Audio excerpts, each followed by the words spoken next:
Hello there, everybody. This is Alec Bojalad coming back to you again. Now we are with the folks behind a series called Ghosts of Ruin. My name is Michael Ryan. I'm the showrunner on Ghosts of Ruin as well as an executive producer. My name is Karen Strassman. I am an on-camera and voiceover actress with a lot of credits. I don't really know where to start, but I think people know who I am, so there you go. I wish I was like that with the voice. I'm John Bentley. And I am a voice actor as well. The how did this come about question is kind of trite and cliche, but in this instance, the project you're talking about is so unique and different that I am legitimately curious to know, how did this come about?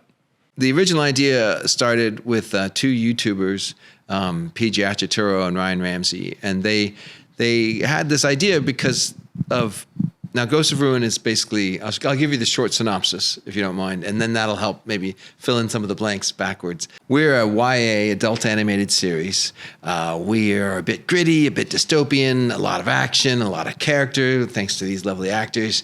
Also, a little bit of horror thrown in for good measure, because I like horror, and horror is fun. So, the story itself takes place in the near future, like a dystopian San Francisco. There's this Tournament of Ruin, which is a epic battle royale game where 100 of the world's best gamers and influencers are going to join together and debut this new reality, new technology. Lee, this nobody from the Cubes, he's our hero. He wins a ticket to join, and he's in over his head and he's in trouble. But actually they're all in trouble because what they don't know that inside this neural reality world, there's something murderous and brutal that's hunting them and killing them one by one. And they have to understand, they have to figure out what the mystery is behind this monster of neural reality and in order to like save themselves, basically. So that's sort of the overview of the show. It started when Ryan was working in a mental hospital and he was dealing with patients who would maybe come home with black eyes and dealing with patients who couldn't discern reality from, what was going on in their minds. And PJ was a YouTuber and heavy gamer, and he was like, they kind of brought the two ideas together. It's like, what's going to happen in the very near future, when gaming goes beyond virtual reality and steps into neural reality or any of the neural links or any of that? Your brain is going to be thrust right into these games.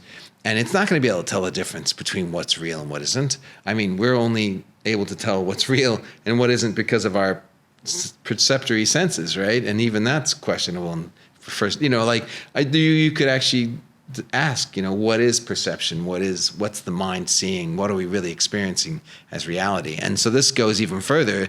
You're going to drop your brain into a game, and then you're going to have all the trauma of what goes on in a game happen to your brain. So that sort of was the basis of the idea. And then it evolved into even bigger questions of like, can you separate the brain from the body? What happens when the brain goes into this new reality world and it gets fractured or broken and it stays in there? What happens to it? What happens to the brain when it comes in contact with an AI generator in the game who's creating the world as it goes? So it's like, is it going to impact the mind or even the fractured mind and turn it into something else?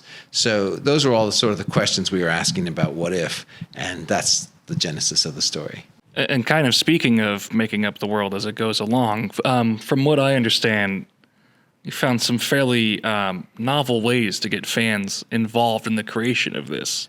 We're a very community-driven show, and because we're with Gala Film, they have very much a Web3 presence, and we're very community-driven. We let the community vote on things. Like, from the very beginning, I've spent most of my career with the studios making shows, and you'll work on a show for, 8 months, a year, 2 years, and no one even knows you're working on it. And then it finally goes on the air like a year later. So 3 years later, someone actually sees it, and you can have a conversation with someone about it. But now we've actually started having conversations with the fans, like at the script stage, at the props and model stage, and we'll let them look at a way, like let's look at the color of her boots, and you can vote on it, and we give them different options, and so we've had a lot of fun and doing different lines, and I know you did your versions of the lines for Dr. Brennan, and it was like 3 different versions of the same line or 4 different versions. And we let the audience, the community members vote on which version they like best. So that's the line that goes in the show is the one they pick. So we've had a lot of interaction with them.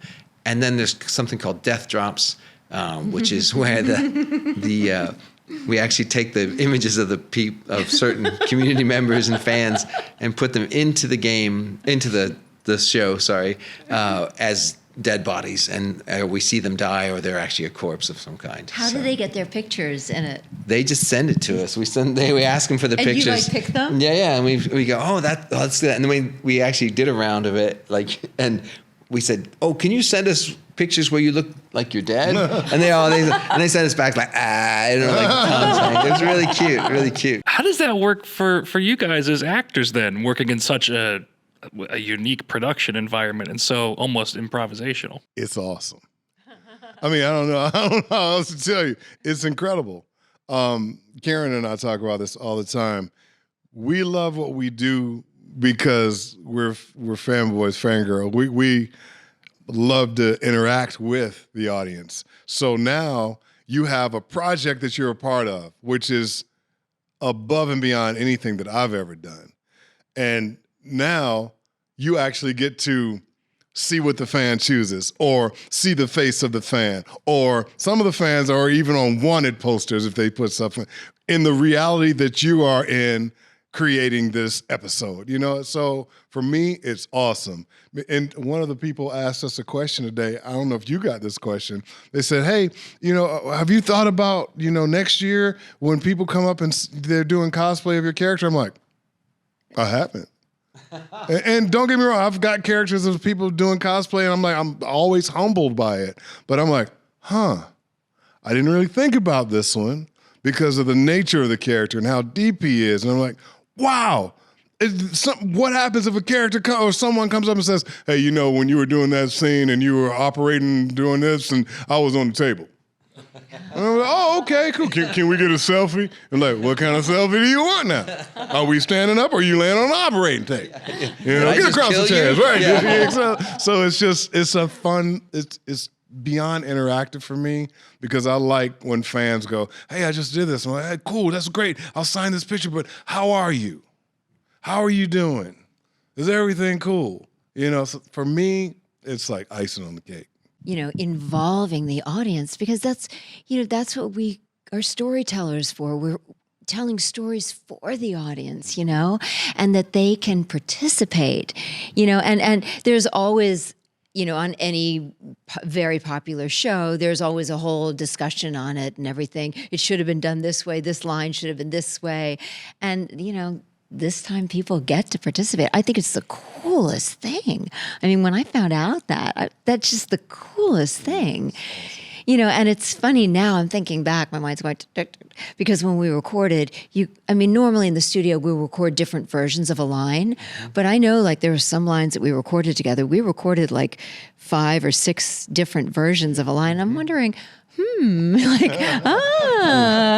will be it? It's up to the community to pick which one will be it. And it'll be fun in the future too, which ones will be in question, and just to see which direction the show goes. And also, just the taste of the audience. In the panel today, there was a QR code, and the audience was shown 3 different takes of a line that Rosarian Dawson recorded. And the audience got to click a QR code on their phone and got to vote on their favorite one today in the audience on the panel. And it was really fun because they all voted for the sexiest one. So, how many shows have you seen where a fan gets to be a part of something that they're creating alongside with the creative director and the actors? It's just awesome. It's very unique, very different, very forward-thinking. Well, thanks so much for stopping by today, guys. Just real quick, why don't you tell us how we can watch this on Gala Films? On our website, there's a link for you to go to Gala Films, or you can go to Gala Film directly and sort of sign up to it's free. And they're like a Web3 company, and they'll debut the show there in probably September, October. We'll be debuting the first 4 episodes. And then after that, I can't speak about it, but there will be there will be a streaming place where it's going to live. Thank you so much. What do you mean? I'm not done. Wait a minute. I got a few one thing more to say. I love the color shirt you're wearing.